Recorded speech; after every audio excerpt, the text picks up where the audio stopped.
सूत जी कौन थे? हिंदू धर्म के किसी भी धर्म ग्रंथ या व्रत कथाओं को पढ़ा है तो आपके मन में पौराणिक सूत जी का नाम अवश्य आया होगा। कारण ये है कि सूत जी कदाचित हिंदू धर्म के प्रसिद्ध वक्ता हैं। कारण ये है कि पुराणों की कथा का प्रसार जिस स्तर पर उन्होंने किया है वैसा किसी और ने नहीं किया। किंतु ये सूत जी वास्तव में हैं कौन? सूत जी का वास्तविक नाम रोमहर्षण था। उनका रोमहर्षण नाम इसलिए पड़ा क्योंकि उनका सत्संग पाकर श्रोताओं का रोम रोम हर्ष से भर जाता था।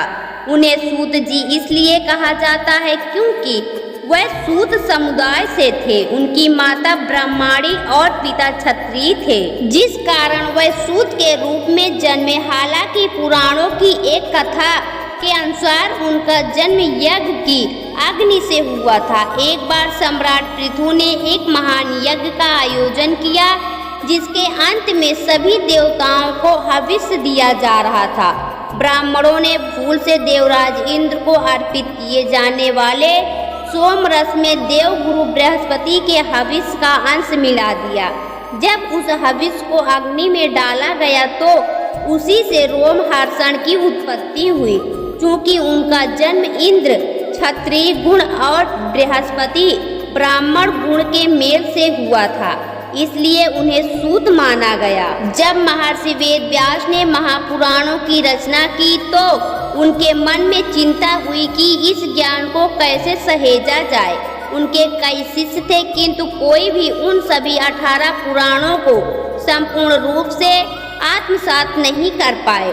जब सूत जी किशोरावस्था में पहुँचे तो एक योग्य गुरु की खोज करते हुए महर्षि वेद व्यास के पास पहुँचे। आज ये माना जाता है कि सूत कुल के व्यक्ति को वेद व्यास का अधिकार नहीं था।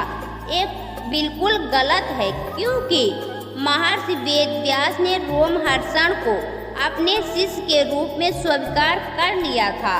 उनके आश्रम में सूत जी की विशेष रूप से वेद व्यास के एक अन्य शिष्य शौनक ऋषि से घनिष्ठ मित्रता हो गई थी। ये दोनों महर्षि वेद व्यास के सर्वश्रेष्ठ शिष्यों में से एक माने जाते हैं। रोमहर्षण ने अपनी प्रतिभा से वेद व्यास रचित सभी 18 पुराणों को कंठस्थ कर लिया। ये देखकर व्यास मुनि बड़े प्रसन्न हुए और उन्होंने रोमहर्षण से उस अथाह ज्ञान का प्रसार करने को कहा। तत्पश्चात रोमहर्षण ने अपने गुरु महर्षि व्यास से अपने पुत्र उग्रश्रवा को उनका शिष्य बनाने का अनुरोध किया।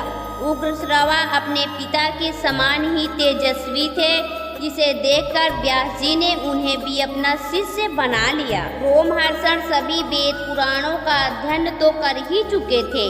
वह और अधिक ज्ञान प्राप्त करने के लिए परमपिता ब्रह्मा की तपस्या की।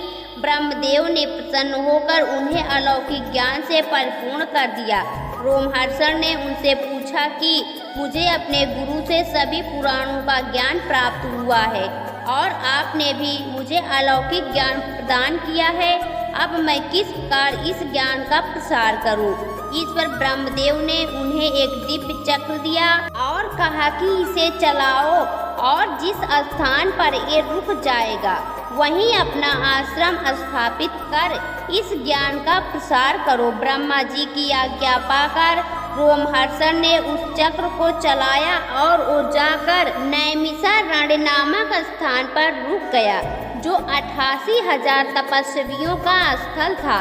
इसी स्थल पर भगवान विष्णु ने निमिष आँख झपकाने में लगने वाला समय भर में शस्त्रों दैत्यों का संहार कर दिया था।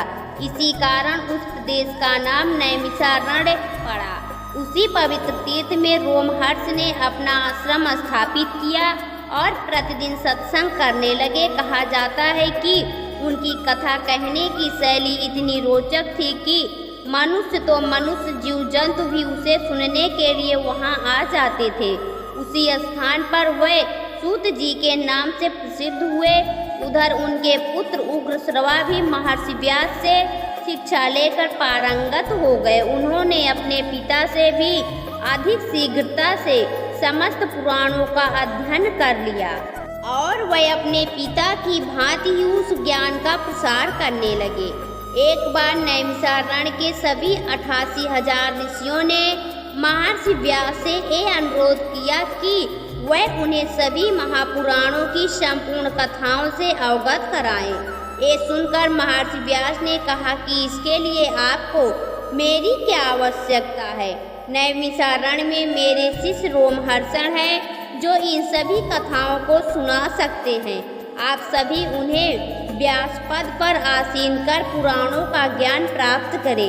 इस पर ऋषियों ने पूछा कि एक सूत को व्यास पद पर कैसे बिठाया जा सकता है।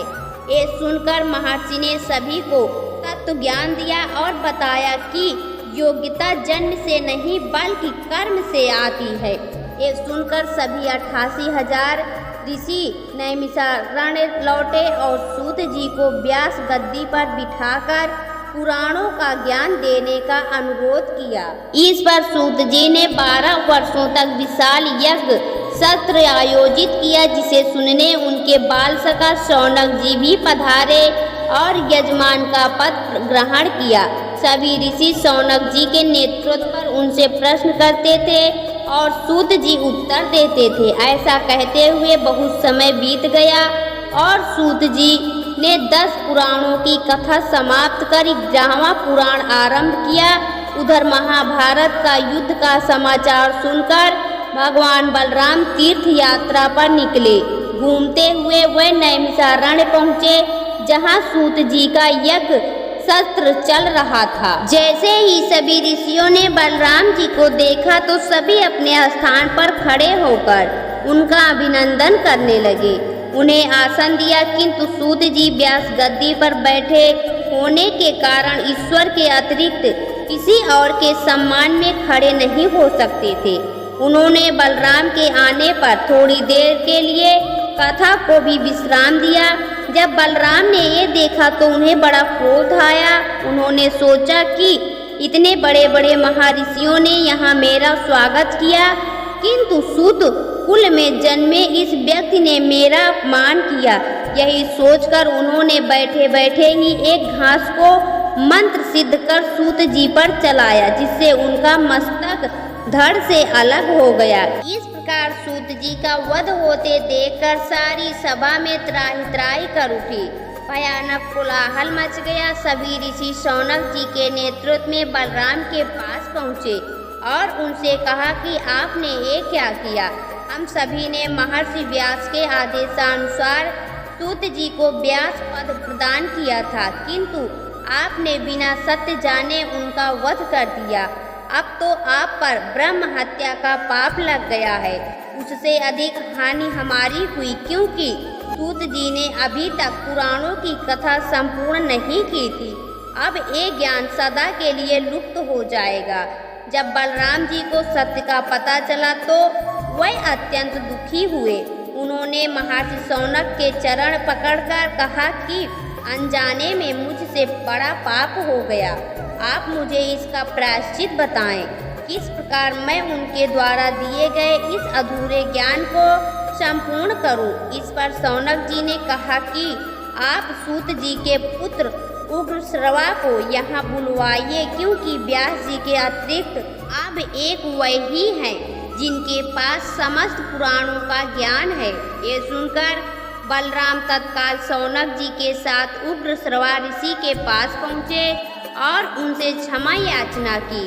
वह उन्हें मनाकर नैमिषारण्य ले आए और जहाँ उग्रश्रवा जी ने बाकी 8 पुराणों की कथा सुनाने का वचन दिया। बलराम को इससे थोड़ा संतोष हुआ। उन्होंने पुनः प्रायश्चित के लिए निकलने से पहले सभी ऋषियों से पूछा कि मुझे बताइए कि मैं प्रायश्चित के लिए निकलने से पहले आपका और क्या हित करूं।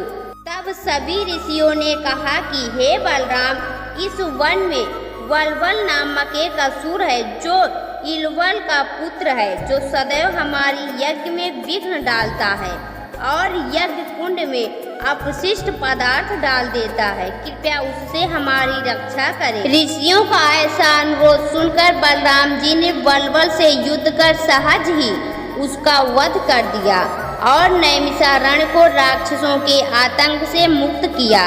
तत्पश्चात वे प्रायश्चित के लिए तीर्थ यात्रा पर निकल गए।